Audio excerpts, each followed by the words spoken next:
देखिए बच्चों, वेक्टर ध्यान से समझेगा। वेक्टर किसे कहते हैं? प्लीज दीदी पेन से ना खेलें। वेक्टर लग रहा है ना किसी बंदे का नाम है।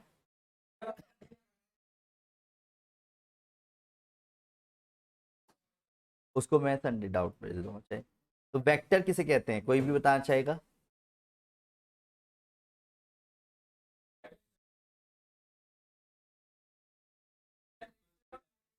बस ये है main word. A quantity which has magnitude as well as direction is called vector. इससे ज्यादा इंग्लिश बोलूंगा नहीं, इतनी बहुत है। ठीक है, कॉमन सेंस बताता हूं उसमें। अगर मान लो मैंने कहा एक बंदा ए से बी की तरफ गया, ए से बी की तरफ गया, तो इनिशियल पॉइंट पता है हमें इसका, इसका टर्मिनल पॉइंट हमें पता है। पर एक पर्सन ए से बी तक गया, तो क्या ये वेक्टर है? नहीं, बिल्कुल भी नहीं। ठीक है, फिर दोबारा से मैंने कहा ए और बी के बीच की जो दूरी है वो 5 किलोमीटर है, क्या ये वेक्टर है? नहीं, ये मैग्नीट्यूड ही है एक तरह से। लेंथ को ही मैग्नीट्यूड बोलते हैं। ये अभी भी वेक्टर नहीं है। पर जहां मैंने बोला कि एक बंदा ए से बी की तरफ 5 किलोमीटर गया, तो मैंने दो चीजें साथ में बोली, डिस्टेंस भी बोली और किस तरफ गया कोई पर्सन ये भी बताया, यानी डायरेक्शन भी बताई, साथ में लेंथ भी बताई। ये दोनों को मिला के वेक्टर बोला जाता है। यानी वेक्टर का मतलब क्या है? अ क्वांटिटी, एक ऐसी क्वांटिटी, बहुत देसी लैंग्वेज बताऊंगा सारा चैप्टर में, क्योंकि कॉमर्स विद मैथ्स और उसमें कॉन्सेप्चुअली इतना ज्यादा स्ट्रांग होगा जिससे कि हमारे को बेटर समझ आ सके। और साइंस वाले अगर किसी को आता है तो वो पहले ही बता दो, क्योंकि फिर मैं उससे ही करवा लूंगा फिर। ठीक है। अरे आप तो बहुत अच्छे अरे बस बस। Quantity, a quantity which has magnitude. Magnitude का मतलब होता है लेंथ। मैग्नीट्यूड का मतलब क्या होता है? Length. A quantity which has magnitude as well as direction is called vector। ठीक है, अब ये डिनोट कैसे किया जाता है? वेक्टर को जो डिनोट किया जाएगा, डिनोटेड बाय, वो किया जाएगा ऐसे किसी एक सिंबल से, एरो लगा के। यानी कि अगर कोई बंदा ओ से ए की तरफ गया है तो इसको बाय नेम बोलेंगे। अगर ओरिजिन से होगा तो ओरिजिन से वर्ड को ही बोलेंगे। बस हम क्या क्वेश्चन की लैंग्वेज में, अकॉर्डिंग टू क्वेश्चन, आपके यहां से शायद कॉल है। ओ ए वेक्टर यानी पोजीशन वेक्टर बोलते हैं उसे। क्या बोलते हैं? पोजीशन वेक्टर ऑफ ए।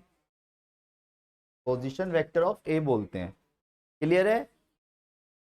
अभी आएगा धीरे धीरे, अभी शुरुआत भी नहीं हुई। कम से कम 5-10 मिनट तक तो अभी हम उन शब्दों को जान रहे हैं जो कॉन्सेप्ट में यूज होने वाले हैं। वेट, ओ टू ए वेक्टर को पोजीशन वेक्टर ऑफ ए बोलते हैं, यानी ओरिजिन से। ये कैसे बनता है ये मैटर कर रहा है। अगर किसी भी पॉइंट का आपको वेक्टर बनाता है तो उसके साथ हम आई जे के लगाएंगे। अब इसको समझाने के लिए एक कॉन्सेप्ट समझते हैं पहले हम। सपोज डायग्रामेटिकली थोड़ा सा बात करेंगे, समझने की कोशिश कीजिएगा। दिमाग हो तो आंसर देना, वरना मत देना, है ना? रेडी? बोलो हाँ। दिख रही है लाइन? बोलो हाँ। ए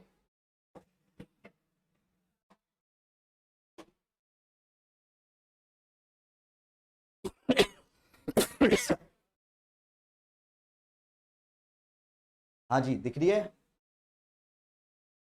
ये कौन है? Suppose X axis. क्या? X axis. ये कौन है? Y axis. तो ये कौन है? Z axis. क्या? फिर से बोलो। एक्स एक्सिस, एक्स एक्सिस, भैया X axis, Y axis, Z axis. Clear? अब वेट, थोड़ा सा सोचने की कोशिश करना। हालांकि कॉर्नर पे सोच पाओ तो बहुत अच्छी बात है। बिल्कुल कॉर्नर देखिएगा, इधर के कॉर्नर से। ऐसे तो कोने बहुत सारे हैं, पर मैं उस कोने से इसलिए बताना चाहूंगा, सपोज वो ओरिजिन पॉइंट है। एक्चुअली जब बचपन में आपने देखा होगा, मुझे 3 पेनों की जरूरत पड़ेगी अभी।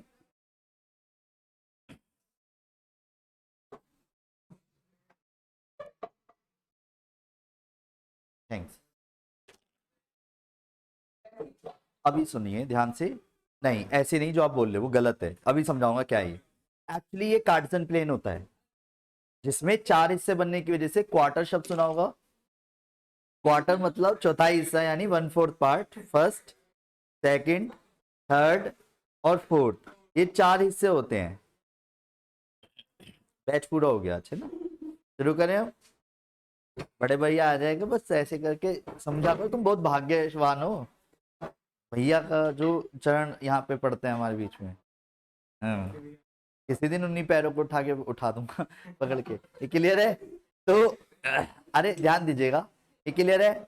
अब आप सोच रहे होंगे चार हिस्से जैसे भैया बना रहे थे वैसे नहीं, वैसे हमारी मजबूरी हो जाती है। एक्चुअल में थ्री डायमेंशनल ये होता है। आपको लग रहा होगा मैंने वैसे पकड़ा कर, नहीं नहीं नहीं नहीं, आठ हिस्से बनते हैं उसके। First, second, third, fourth, fifth, six, seventh, eight. मेरी तरफ से भी तो सोचो। नेगेटिव डायरेक्शन में जेड एक्सिस यानी जो आपकी तरफ जाती है रही।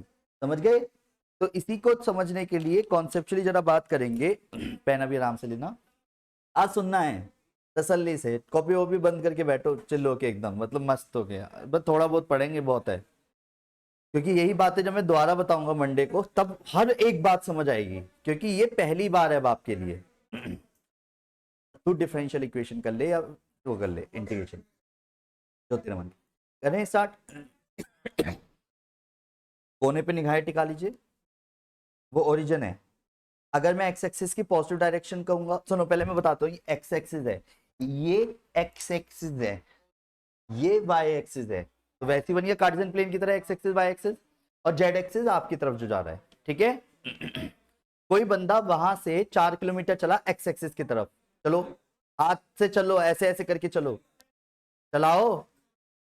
वहां से 4 किलोमीटर एक्स एक्सिस की पॉजिटिव डायरेक्शन में, वाई एक्सिस की पॉजिटिव डायरेक्शन में 2 किलोमीटर, जेड एक्सिस की पॉजिटिव डायरेक्शन में 3 किलोमीटर। समझ गए? यानी आ गया, थ्री डी बन गया ये। थ्री डायमेंशनल किसे बोलते हैं? मैं कैसे कह सकता हूँ कि प्रियांशु जी के पीछे इशिका दीदी बैठी हैं, और इशिका दीदी के पीछे तेषना, तेषना के पीछे हमारे मौजूद केशव भैया, और केशव भैया के पीछे दीवार है, ना कि दीवार के पीछे केशव भैया। मैं ऐसे कैसे बता पा रहा हूँ? Three dimensional. थ्री डी का जो आविष्कार हुआ वो हमारे काफी समय पहले हो गया, पर उससे पहले हो चुका था आधुनिक समय में फोर्थ डायमेंशन, जिसे समय बोलते हैं। जब हम अपना टाइम ट्रेवल कर पाएंगे, अपने भविष्य और भूतकाल में जा पाएंगे, ये फोर्थ डायमेंशन है। थ्री डायमेंशन समझ गए? जो भी चीजें हम अपने संसार में अभी देख रहे हैं, जिसे हम महसूस कर पाओ, थ्री डायमेंशनल है। थ्री डी मूवी देखने जाते हैं तो उसका मतलब क्या है, कि हमें ऐसा महसूस होगा जैसे हम नॉर्मल लाइफ में रोज देख रहे हैं, कि एकदम ऐसा लग रहा है कि ये ऐसे और इसके पीछे ये बैठा है। समझ गए? थ्री डी मूवीज में यही तो फील होता है एक तरह से, नहीं समझे? इसलिए three D printer, three D मकान के रूप में इस तरीके की मशीनें बनने लगी हैं, 5 घंटे में घर पूरा तैयार, कंक्रीट से बन गई हैं। पता है तुम्हें बात? थ्री डी प्रिंटर्स भी बन चुके हैं, कुछ इस तरीके से एक लिक्विड डाला कि वो थ्री डी में जो चीज आप चाहते हो वैसे ही बना के वो देगा प्रिंटर से। पर क्यों? क्योंकि उसके अंदर लगाया गया फॉर्मूला, कॉन्सेप्ट वही ये है। पर बात आती है जो फोर डायमेंशन की, जो मैं बात कर रहा हूँ समय की, उसमें साइंस अभी तक वर्क कर रही है, कि अपने भविष्य में हम कैसे जा पाएंगे, अपने भूतकाल में कैसे जा पाएंगे। यानी समझते हैं डायमेंशन मतलब एक लाइन है, मैं अपने लेफ्ट जा सकता हूँ, राइट जा सकता हूँ, एक डायमेंशन। मैं आगे आ सकता हूँ, मैं पीछे जा सकता हूँ, सेकंड डायमेंशन। मैं नीचे जा सकता हूँ, मैं ऊपर जा सकता हूँ, थर्ड डायमेंशन। फोर्थ डायमेंशन अलग चीज है।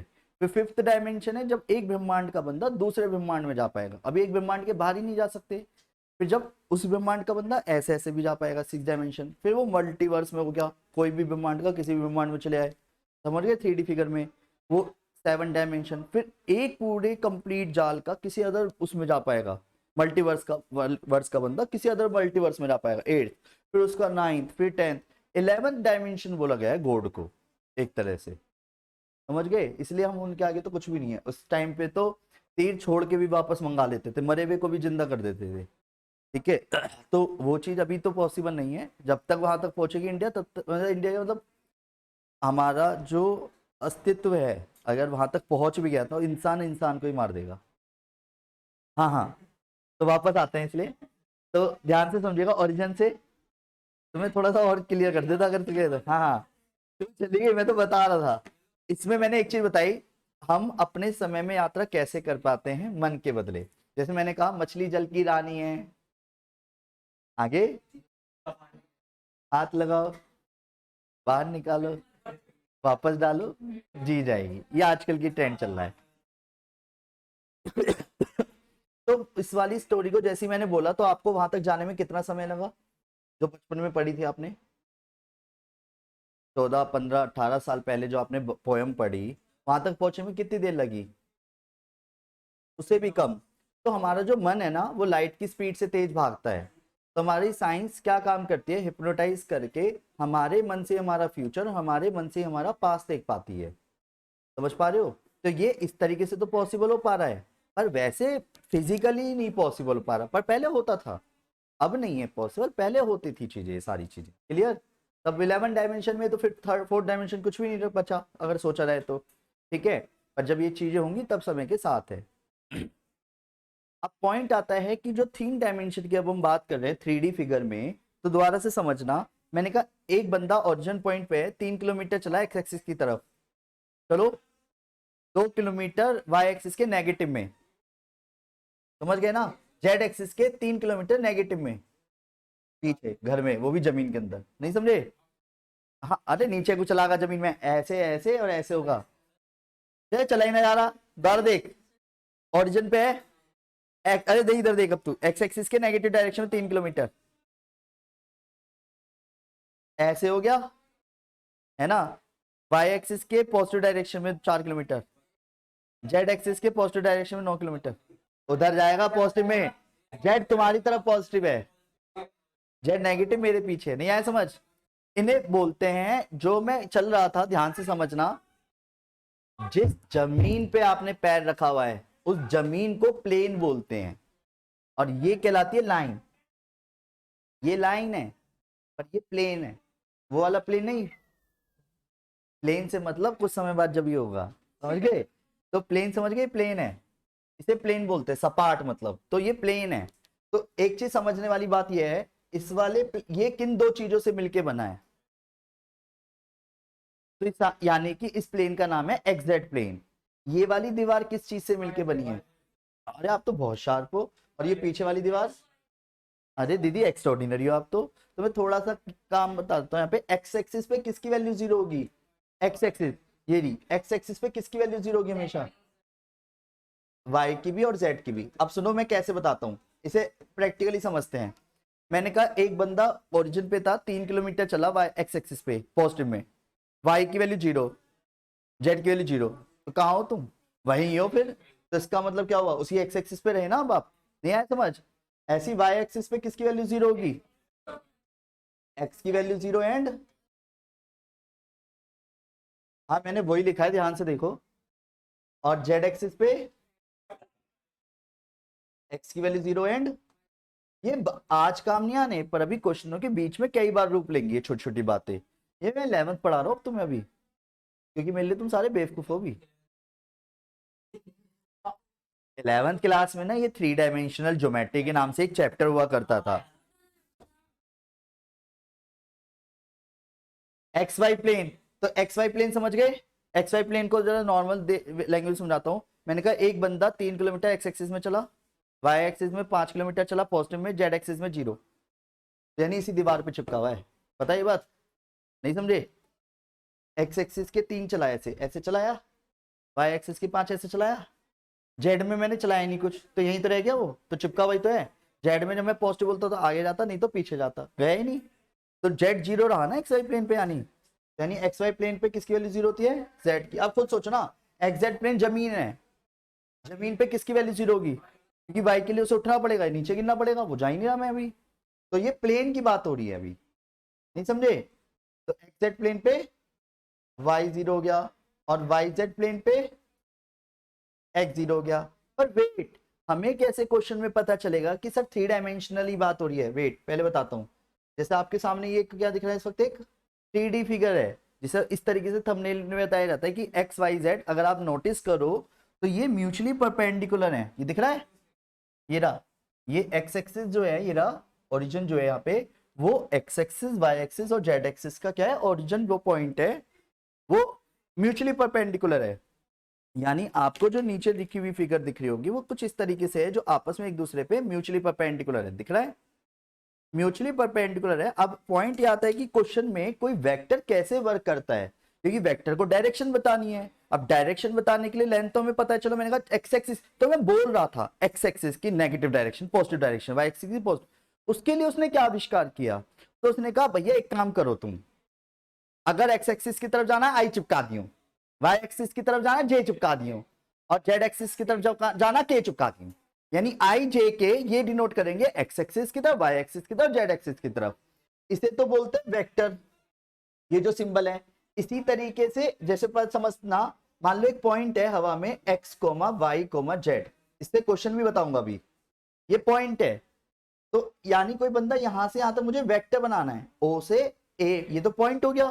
और मैंने कहा मुझे वेक्टर बनाना है o to a, तो आप क्या करोगे, किसी भी पॉइंट का वेक्टर बनाने के लिए देसी लैंग्वेज समझेगा भी, आपको क्या करना है, आई लगा देना है पहले वाले पॉइंट के साथ, जे लगा देना है दूसरे वाले पॉइंट के साथ, ये कैप लगा रहा हूं, इसको कैप बोलते हैं, आई कैप, जे कैप, और ये कैप का मतलब हम नेक्स्ट क्लास आराम से सीख जाएंगे। इसे यूनिट वेक्टर बोलते हैं, कि यूनिट वेक्टर आई वेयर, क्या बोला मैंने, आई जे एंड के आर यूनिट वेक्टर्स, इसके along x y and Z axis. अब ये समझ ऐसे नहीं आएगा, इसलिए क्या कर रहा हूं, ध्यान से समझना। अगर मैंने एक वेक्टर लिख दिया 3i minus 2j plus 5k, पता है इसके साथ साथ आप घूम पाओगे, क्या है इसका मतलब, इसका मतलब है एक्स एक्सिस की तरफ मैं 3 गया हूं, तो वहां से शुरू करो, एक्स एक्सिस की तरफ 3, वाई एक्सिस की तरफ नीचे जाएगा, यानी जेड एक्सिस की तरफ, समझ गए। तो ये क्या हुआ, कहीं ना कहीं इसने डायरेक्शन बताई। अब वेट, तो मैंने अभी आपको क्या बताया, अगर किसी क्वेश्चन में आपको कोई पॉइंट दे रखा है पी पॉइंट 1 माइनस के 3 5, और एक क्यू पॉइंट दे दिया 2 7 8, तो क्या आप ओपी वेक्टर बना सकते हो। पहले सिंपल सी लैंग्वेज समझो, किसी भी पॉइंट को वेक्टर बनाना यानी ओरिजिन से वेक्टर बनाने की बात हो रही है, ये समझ गए यहां से यहां तक। क्या आप ओपी वेक्टर बना सकते हो, और किसी भी पॉइंट का वेक्टर बनाने के लिए मुझे क्या करना है, तो बताओ क्या आएगा, आई 3j कैप 5k, नहीं आया समझ। वेट, अगर मैंने आपसे कहा मुझे ओ टू क्यू वेक्टर बताना है, तो क्या ओ क्यू वेक्टर बनाने के लिए 2i cap plus 7j cap, नहीं आया समझ। पर क्वेश्चन क्या बोलेगा हमसे, बच्चा क्वेश्चन क्या बोलेगा, वो कहेगा पी टू क्यू वेक्टर बताओ। एडिशनल ट्रायंगल लो सीखेंगे इसके लिए अब हम, तो सभी ध्यान दीजिएगा, पहले कॉन्सेप्ट सीखिएगा उसके बाद आगे बढ़ेंगे। रेडी, बोलो हाँ। तो जैसे कि आपके सामने एक ट्रायंगल है, बोलो हाँ, ए बी सी, आपको बस ये बताना है कोई बंदी है दिख रही है,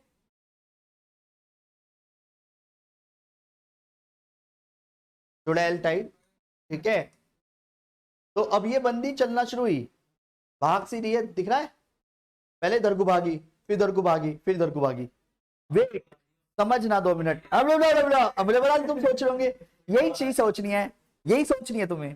पहले समझना, जो बंदी ने पहले भागना शुरू करा, चाहे कहीं से भी करा सही, शुरुआत कहां से करी है, अरे भागना शुरू कहां से करा है, बी पॉइंट से, ये क्लियर है आपको। उसने एक तो लंबा रास्ता अपनाया है, और उसने एक शॉर्टकट अपनाया है। एंड पॉइंट क्या है उसका, एंड पॉइंट यानी उसका जो लास्ट पॉइंट है वो क्या है, at the end. See, long root क्या है उसका, ओए ध्यान से देख, पहले ए से बी नहीं है, हाँ यहाँ सिक्वेंसिंग नहीं बिगड़, यहाँ सिक्वेंसिंग नहीं बिगड़ सकती, वरना नेगेटिव वेक्टर हो जाएगा, उल्टा बोल रहे हो क्योंकि आप उसे।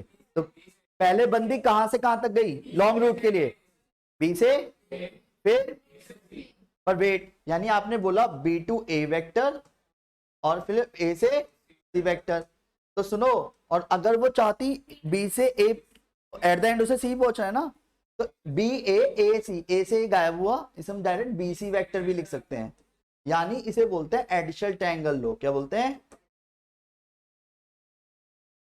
लॉ। अब पॉइंट क्या है, यानी दो वेक्टर का सम तीसरे वेक्टर के होता है, तो वो कहीं ना कहीं एक डायगोनल का आविष्कार करता है, यानी एक ट्रायंगल को डिनोट करता है। दो वेक्टर का सम तीसरे वेक्टर आ रहा है, तो वो बाय डिफॉल्ट एक ट्रायंगल बनाता है। पहले तो ये ध्यान रखना, जबकि दो वेक्टर, दो लेंथ का सम तीसरी लेंथ के होता है तो उसे कॉलिनियर बोलते हैं, और दो लेंथ के स्क्वायर का सम तीसरी लेंथ के स्क्वायर के होगा तो राइट एंगल ट्रायंगल हो जाएगा। ये सब अपने आप में कौन, मैं लेंथ बोल रहा हूँ पर अभी वेक्टर शब्द है ये। दो वेक्टर का सम तीसरे वेक्टर के इक्वल यानी ट्रायंगल है। दोबारा समझते हैं इसी को, कंफ्यूज मत होना। दिख रहा है? वेट बोलो हाँ। सुनो, मैंने नाम लिखना है और जिससे पूछो बस वही आंसर देगा। This this this, clear? किन दो का सम तीसरे के इक्वल है?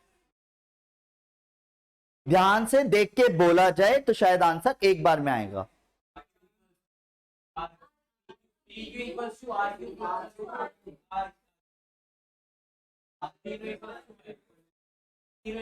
हाँ फिर से बोल थोड़ा तेज।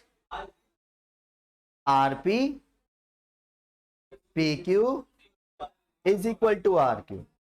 नहीं आया समझ? इधर गया फिर इधर गया। नहीं आया समझ? एक मिनट, अब मैं एक फॉर्मूला प्रूव कर रहा हूं, जिसे हम रटते उसे ही बना रहा हूं क्योंकि हम कॉन्सेप्चुअली चल रहे हैं अभी। आपको कॉन्सेप्चुअली हल्का सा बिगड़ा होगा, सर आई जे के का क्या मतलब है, बस इतना ही पता नहीं है अभी, ऐसे मान लो। और वो भी मैंने क्लियर करा है कि आई का मतलब है एक्स एक्सिस की तरफ दिखाने के लिए उसे कुछ तो लगाना पड़ेगा। अगर मैंने कहीं पे कोई वेक्टर, सुनो, अगर मैंने किसी वेक्टर को ऐसे बोला है 3j प्लस के 7k, तो इसका मतलब क्या रहा होगा सोचा जाए तो, कि कोई बंदा एक्स एक्सिस की तरफ कितना चला? कुछ भी नहीं, आई नहीं है यहाँ पे। फिर 3, अच्छा ऊपर, फिर ऐसे, समझ गए ना? यानी ऐसे एल बना। नहीं आया समझ? क्यों? क्योंकि आई नहीं है। अगर सपोज मैं यहाँ पे आई कर देता हूं, यानी ऐसे चला ऐसे चला, बाई की तरफ नहीं गया, यानी आई जे के क्या काम करने के क्लियर है ना? वेट, अब मैं मान के चल रहा हूं आपको कुछ समझ नहीं आया, तो तरीके से कॉन्सेप्चुअली बात करते हैं फिर से। बेटे देखो, 3 एक्स एक्सिस होते हैं, अगर मैं आते यार ऐसे बताता, देखो बच्चों, 3 वैल्यूज होती हैं, एक होती है एक्स एक्सिस, एक वाई एक्सिस होती है, एक जेड एक्सिस होती है, ठीक है? X axis Y axis Z axis में हमारे को पॉइंट जो होते हैं वो पेयर में 2 नहीं होते, 3 होते हैं, एक्स वाई जेड। तो मान लो बच्चों एक पॉइंट है P, एक पॉइंट है Q, x1 y1 z1 x2 y2 z2, ठीक है बच्चों? अगर आपको किसी पॉइंट का वेक्टर बनाना है, पोजीशन वेक्टर ऑफ P, तो मैं शॉर्ट में क्या बोलूंगा? PV, position vector of P बनाना है, तो उसे ओपी वेक्टर से डिनोट करेंगे। पी वेक्टर से भी कर सकते हैं। तो ओपी वेक्टर देखो कैसे बनता है, क्या बनता है? x1i y1j z1k। बच्चों आई जे के लगा देते हैं, ठीक है? अगर मैंने आपसे कहा पोजीशन वेक्टर ऑफ क्यू बताओ, तो यानी ओ क्यू बताओ, ओ क्यू बताओ। अरे आप तो बहुत शार्प हो गए। जैसे x2i y2j z2। नहीं आया समझ? मेरे क्वेश्चन को ध्यान से समझिएगा। मैंने आपसे कहा मुझे जो है क्वेश्चन में P2Q वेक्टर निकालना है, यानी आपसे मैंने कहा मुझे PQ वेक्टर निकालना है। तो मैं अगर ये रटवाता तो अच्छी बात नहीं थी कि PQ vector is always equal to OQ vector minus OP vector, यानी बाद वाले वेक्टर में से पहला वाला माइनस होता है। इसे आप खुद बना लेंगे। मुझे चाहिए P2Q वेक्टर, ये वाला। एरो को ध्यान से समझना, P से Q चाहिए ना कि Q से P। और यहां से यहां तक का एरो क्या कहेगा? ओ से पी गया हूं, यहां से यहां तक क्या बनाया है? किन दो का सम तीसरे के इक्वल है?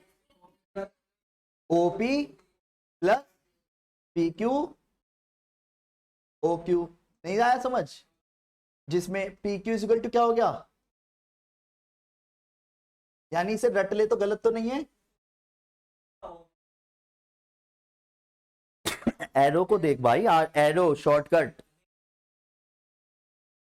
नहीं नहीं लगा ही नहीं पाएगा तो चाह करके भी, तेरी मजबूरी है यही एरो लगाना, क्योंकि ओ से पी भी हम ही गए हैं, ओ से क्यू भी हम ही गए हैं, और पी से क्यू वो कह रहा है, तो यानी एरो तो हमारे फिक्स है। जब एरो फिक्स है तो यानी पोजीशन में फॉर्मूला भी क्लियर है, और इसलिए फॉर्मूले को अब रटना है तो रटाफिकेशन ये कहती है, अगर मुझे किसी क्वेश्चन में ए बी वेक्टर निकालना है तो ए बी वेक्टर निकालने के लिए, हाँ ये फॉर्मूला है एक तरह से। हाँ, तो O B A B vector निकालने के लिए अब आप क्या करोगे, ओ बी माइनस ओ ए, यानी अगर आपको किसी क्वेश्चन में 2 पॉइंट देता है तो आप उसका वेक्टर निकाल सकते हो ए टू बी या बी टू ए बोलेगा तो O A minus O B, A to B बोलेगा तो ओ बी माइनस ओ ए। अगर मुझसे मैंने आपसे कहा कि एम एन वेक्टर चाहिए तो एम एन वेक्टर निकालने के लिए क्या करोगे, O N minus O M. पहले क्लियर है, वेट, तो जब O Q minus O P करोगे तो कहो तो डायरेक्ट कर दूं, X two minus X one I, Y two minus Y one J, और Z two minus Z one. नहीं आया को समझ, नहीं आया है, तो वेट एक काम करते हैं, अब ये क्वेश्चन कर रहा था मैं, अगर आपने ध्यान दिया हो तो ये रहा, और मैंने आपसे कहा था इस क्वेश्चन में पी क्यू वेक्टर निकालो, तो पी क्यू वेक्टर हवा में तेज थोड़ी ना मारता कि पी माइनस क्यू कर दो क्यू माइनस पी, ऐसे थोड़ी ना है, कॉन्सेप्चुअली समझो। पी टू क्यू बोला उसने, पी इनिशियल पॉइंट है, क्यू टर्मिनल, इनिशियल मतलब स्टार्टिंग पॉइंट, क्यू मतलब एंड पॉइंट, यानी आपको इनिशियल टू टर्मिनल पॉइंट चाहिए। तो पी क्यू वेक्टर निकालने का फॉर्मूला क्या हो गया, पहले फॉर्मूला, अरे आप तो बहुत शार्प हो गए, O Q minus O P vector, तो इसको पहले लिख लो, O Q two I plus 7j plus 8k minus, सबके sign change, minus I plus 3j minus 5k, सबके साइन चेंज, 2i में से आई गया, आई प्लस 10j प्लस 3k। नहीं आया समझ, ये भी एक वेक्टर ही है, पर कौन सा, ये वाला। नहीं आया समझ, तो वेक्टर को जो डिनोट किया जाता है वो ऐसे किया जाता है, ऐसे किया जाता है, ए टू बी किया जाएगा, पी टू क्यू किया जाएगा, ओ टू ए का मतलब है ओरिजिन से ए की तरफ गया है, ए टू बी यानी कोई 2 पॉइंट्स है, ए से बी की तरफ गया है, बी टू ए का मतलब है बी ए वेक्टर मतलब बी से ए की तरफ गया है, सी डी मतलब सी से डी की तरफ गया है, यानी कि पोजीशन आप चेंज नहीं कर सकते, सी डी को डी सी नहीं बोल सकते, पर हाँ सी डी डी सी बन सकता है अगर आप कॉन्सेप्चुअली सोचो तो। जैसे अभी हमने क्वेश्चन करा, मैं आपसे अगर इसमें क्यूपी वेक्टर बोलता तो क्यूपी के लिए आप क्या करते, ओपी माइनस ओ क्यू करते, करते या नहीं करते। अगर मैं माइनस कॉमन निकाल दूं तो माइनस कॉमन निकालने पे क्या हो जाएगा, ओ क्यू माइनस ओपी हो जाएगा, और ओ क्यू माइनस ओपी को क्या लिख सकता हूँ, पी क्यू वेक्टर। तो यानी कि ये क्लियर है, नेगेटिव वेक्टर में अगर आप पी क्यू का नाम क्यूपी करना चाहते हो करो, एक नेगेटिव बाहर लगा देना।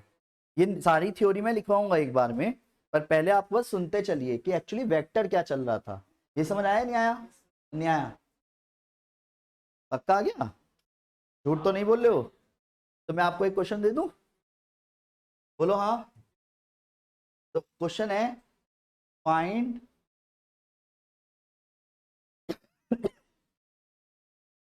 ए to B vector where initial point A is, अच्छा पेन नहीं दिए मैंने, ये किसका है, ले, अरे कैच करना था ना, डरे बैठी है, ये किसका है, ये किसका है, ये ले, तू नहीं मांगा ऐसे दे दो, ये किसका है, करें स्टार्ट। क्या बोल रही है तेरे को, नहीं नहीं नहीं मुझे पसंद नहीं आई बात। And terminal point, terminal point is 5 comma minus 4 comma 2, A to B vector निकालो, इनिशियल बोला है, इनिशियल पॉइंट। नहीं आया समझ, हो गया क्वेश्चन, तो बैग तक ना खुले हैं, खोल रहा हूं, खोल, खोल, हाँ आई जे के चिपका दें, किसी भी पॉइंट का वेक्टर बनाने के लिए क्या करते हैं, आई जे के चिपकाते हैं। नहीं आया समझ, नहीं आया, तुम्हें नहीं आया, अजी क्या बात कर रहे हो तुम, मैं भी चल रहा हूँ। टाइम क्या हुआ एग्जैक्ट, अब टाइम देखो,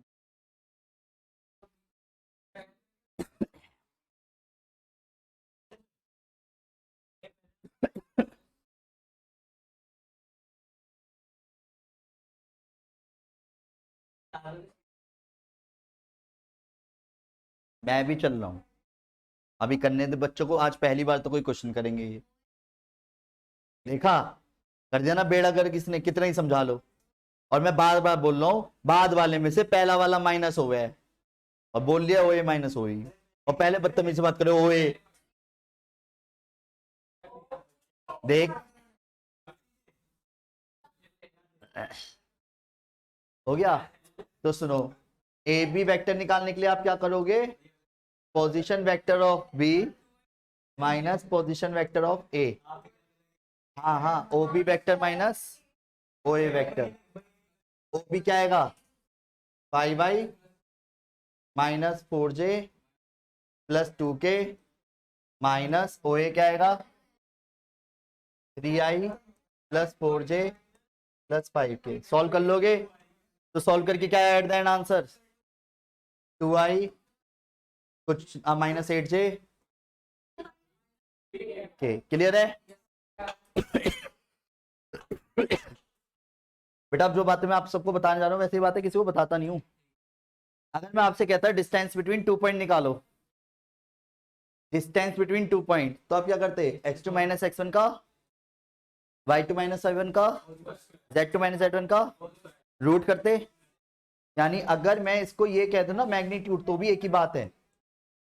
मैग्नीट्यूड यही होता है जिसे हम डायरेक्शन रेशियोज बोलते हैं, जो भी आप बोल रहे थे, आई जे के कोफिशिएंट के स्क्वायर के सम का रूट, इट्स कॉल्ड मैग्नीट्यूड। क्या होता है, नहीं आ रहा होगा ना समझ, अभी समझ आएगा।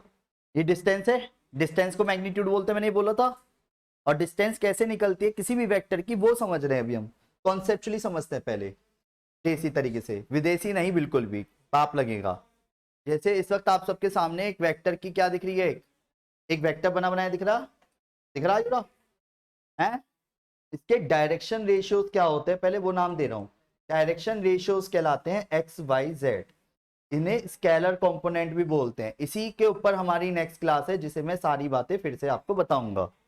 डायरेक्शन रेशियोज आई जे के कोफिशिएंट्स होते हैं जिसे हम स्केलर कंपोनेंट यानी कांस्टेंट टर्म बोलते हैं। स्केलर मतलब कांस्टेंट। तो वेट सेकंड, जरा अगर ध्यान से समझिएगा, अगर दिमाग हो तो आंसर देना। ओपी वेक्टर के डायरेक्शन रेशियो क्या है, 1 minus 3 5। Direction ratio of OQ vector क्या है, ऐसे ही अगर मैं आपसे कहूं direction ratios of PQ vector क्या है, नहीं आया समझ? अरे क्या बात कर रहे हो तुम, इतनी जल्दी थोड़ी आता है, थोड़ा समझो। अगर मैं आपसे कहूं ए बी वेक्टर के डायरेक्शन रेशियोज क्या है, अरे आराम से बताओ, मुझे पता है तुम्हें आ गया, नहीं आया समझ। नेक्स्ट, इसी बात पे मैं एक क्वेश्चन लिखूंगा, ध्यान से समझना, हालांकि ये बातें बताता नहीं हूं, बस अपने उससे बता रहा हूं। If A vector is equal to 3i minus j plus 5k, find direction ratios and magnitude of A vector. सभी ध्यान दीजिएगा, सभी ध्यान दीजिएगा। डायरेक्शन रेशियोज कैसे लिखते हैं, पहले तो डायरेक्शन रेशियो होते हैं 3 -1 और 5। तो सिंपल, कितना बच्चों वाला कॉन्सेप्ट है, नाम याद कर रहे हैं बस किसी चीज को लिख के, क्लियर है। पर वेट, अभी ये कॉन्सेप्ट मैग्नीट्यूड का मतलब क्या होता है, डायरेक्शन रेशियो के स्क्वायर के सम का रूट, इट्स कॉल्ड मैग्नीट्यूड, यानी लेंथ। यानी 3 का स्क्वायर प्लस -1 का स्क्वायर प्लस 5, यानी किसी भी वेक्टर का मैग्नीट्यूड निकालने के लिए हम क्या करते हैं, √35। और मैग्नीट्यूड यानी लेंथ कभी भी नेगेटिव नहीं होती, इसी को हम मैग्नीट्यूड बोलते हैं। तो हम क्वेश्चन की पहली लैंग्वेज में आ जाते हैं, ये सारी चीजें मैं उस पर भेज दूंगा ग्रुप में। तो वेट, अगर मैंने आपसे कहा ओ ए वेक्टर दिख रहा है, उसके डायरेक्शन क्लियर है, बोलो हाँ। तो अब मैग्नीट्यूड अगर मैं आपसे निकालने के लिए बोलूंगा, तो मैग्नीट्यूड ऑफ ए वेक्टर, यहां पे हेडिंग डाल देता हूं, magnitude, magnitude of O A vector क्या होगा, X square plus Y square plus Z square का रूट, ये लेंथ है। अब आपको अगले क्वेश्चन में समझ आ रहेगा, ये रहा, जैसे आपने ये वाला क्वेश्चन करा अभी। तो एक चीज बताओ, डायरेक्शन रेशियो पीक्यू वेक्टर क्या थे, पीक्यू वेक्टर के direction ratio x2 minus x1, ये रे ना डायरेक्शन रेशियो, दिख रहे हैं, नहीं आया? डायरेक्शन रेशियो क्या है, और मैंने मैग्नीट्यूड का मतलब क्या बताया, डायरेक्शन रेशियो के स्क्वायर के सम का रूट, यानी लेंथ, वही तो लिखा है मैंने। ये कौन सी लेंथ निकले, वही वाली। अगर मैं आपसे कहता ओपी वेक्टर की मैग्नीट्यूड बताओ, तो आप क्या करते हैं बचपन वाले फॉर्मूले से, x1 माइनस 0 का स्क्वायर, y1 माइनस 0 का स्क्वायर, z1 माइनस 0 का स्क्वायर, रूट करता। डायरेक्ट ना बोल दो सीधा, जब ऑलरेडी वेक्टर बना बनाया है तो डायरेक्शन रेशियो के स्क्वायर के सम का रूट, नहीं आ रहा समझ, ये रहा x1 का स्क्वायर प्लस y1 का स्क्वायर प्लस z1 का स्क्वायर। यानी अगर कोई वेक्टर अगर अकेला भी दिख रहा है तो मैग्नीट्यूड निकालने में ज्यादा सोचने की जरूरत क्या है, दो जरूरी है, दो हो। यानी एक सिंगल वेक्टर का मैग्नीट्यूड आराम से निकाला जा सकता है, जैसे ये रहा। बस उसके लिए आपको डायरेक्शन रेशियो नाम दिया जाता है उसे, और इस डायरेक्शन रेशियो का एक बहुत अहम रोल है। जैसे स्ट्रेट लाइन चैप्टर के अंदर स्लोप का एक अहम रोल होता था, पैरेलल परपेंडिकुलर होने पे स्लोप चाहिए होती है, ऐसे ही यहाँ पे पैरेलल परपेंडिकुलर में डायरेक्शन रेशियो चाहिए होता है, और सारा खेल डायरेक्शन रेशियो पे अटकेगा एट द एंड। मतलब पूरा चैप्टर, ये वाला वेक्टर और 3D, सिर्फ डायरेक्शन रेशियो पता होगा वही कर पाएगा, नहीं तो नहीं। तो डायरेक्शन रेशियो किसे बोलते हैं, जो भी आई जे के कोफिशिएंट होता है उसे डायरेक्शन रेशियो बोलते हैं। मैग्नीट्यूड किसे बोलते हैं, अब वेट लगे हाथ का हो तो डायरेक्शन कोसाइंस नाम है ये। डायरेक्शन रेशियो को एलिमेंट से डिनोट करते हैं, पहले तो डायरेक्शन कोसाइंस को। डायरेक्शन रेशियो को अगर मैग्नीट्यूड से डिवाइड कर दें तो डायरेक्शन कोसाइंस कहलाते हैं। मैं इसमें आपको अभी कंफ्यूज कर नहीं रहा, ये बात मैं दोबारा बताऊंगा। सिंपल लैंग्वेज बताया, डायरेक्शन कोसाइंस किसे बोलते हैं, जो कि डायरेक्शन रेशियोज को अगर उसी वेक्टर के मैग्नीट्यूड से डिवाइड कर दें, यानी तीनों के वेक्टर के मैग्नीट्यूड से डिवाइड कर दे तो क्या कहलाता है, डायरेक्शन कोसाइंस कहलाता है। अभी कोई एक्सरसाइज नहीं करनी, मंडे की क्लास होने के बाद एक्सरसाइज आपकी लगातार होती चली आएंगी, 3 क्लास में खत्म हो जाएगा तुरंत। पर पहली क्लास आपकी मंडे बहुत इंपॉर्टेंट है, क्योंकि उसके अंदर बहुत सारे टाइप्स बताने हैं, छोटी छोटी बारीकियां बतानी है। आज की क्लास सिर्फ इस तरीके से थी कि आपने सिर्फ इस वेक्टर के कुछ नामों को जाना अभी, और जो बताई गई है वो डीप में बताई गई है बातें। ये डीप नॉलेज तब नहीं दी जाएगी, तब नॉर्मल तरीके से चलता रहूंगा। तब जैसे आज बोला ना छोटी छोटी बातें, जैसे डायरेक्शन रेशियो बोले हैं, जैसे मैग्नीट्यूड बोले हैं, डायरेक्शन कोसाइंस बोले हैं, बस ऐसे करके याद कराता जाऊंगा, आगे बढ़ता रहूंगा। बात समझ गए। पर जो एक्चुअल नॉलेज थी आई जे के क्यों लगा रहे हैं उसका रीजन आपको पता है, वो सब क्लियर है, बोलो हाँ। इट्स ओके, थैंक्स बोलो, मुझे पता है, समझ आ गया। Take care, bye, Radhe Radhe.